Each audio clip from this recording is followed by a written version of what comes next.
Part 4.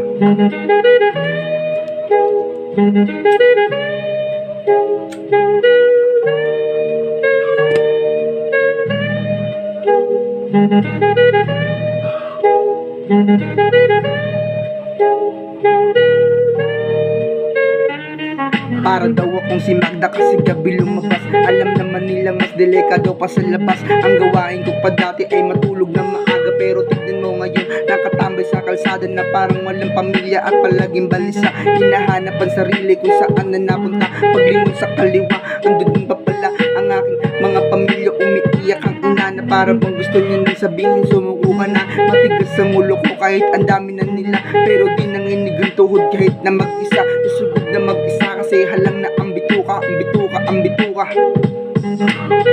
Peace, peace, peace, peace.